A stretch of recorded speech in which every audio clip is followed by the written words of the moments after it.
Ndewo. Hello. I'm Yvonne Mbanefo.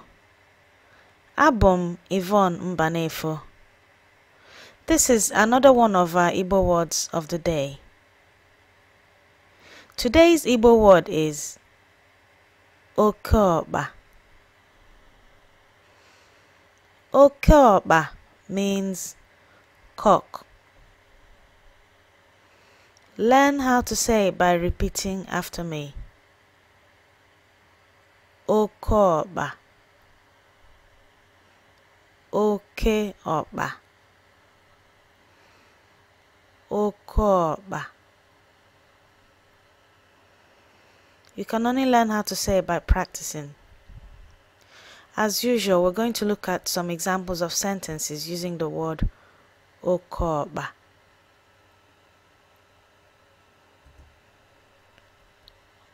Ọkpa ndị a na-eri nri.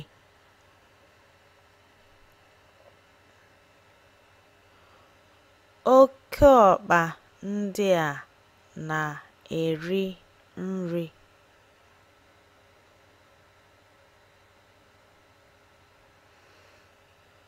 Ọkpa ndị a na-eri nri.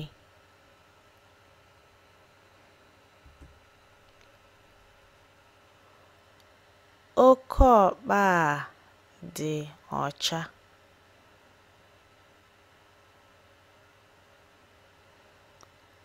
Ọkpa a dị ọcha.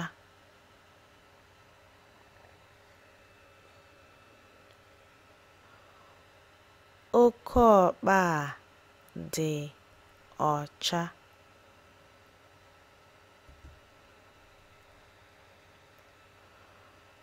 O ji ọkpa n'aka.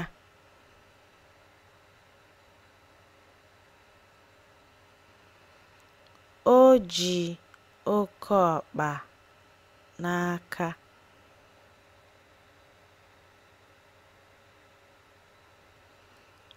O ji ọkpa n'aka.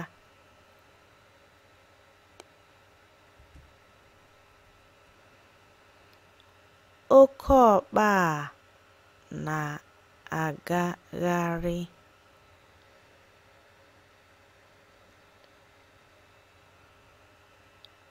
Ọkpa a na-agagharị.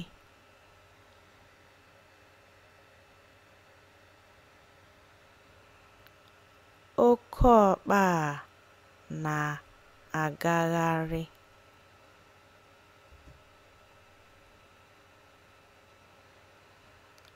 Ha chọrọ ka ọkpa ndị a lụọ ọgụ.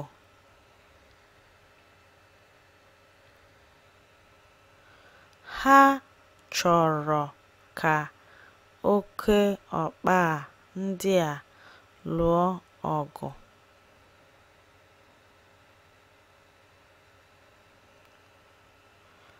Ha chọrọ ka ọkpa ndị a lụọ ọgụ.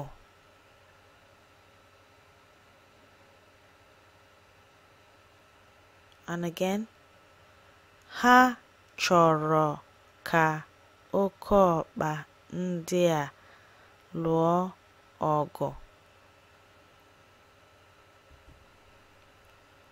Ọkpa.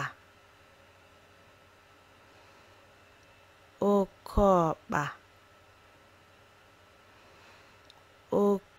Ọkpa. Abum Yvonne Mbanefo, and this has been one of our daily Igbo words and phrases. Ka o mesịa.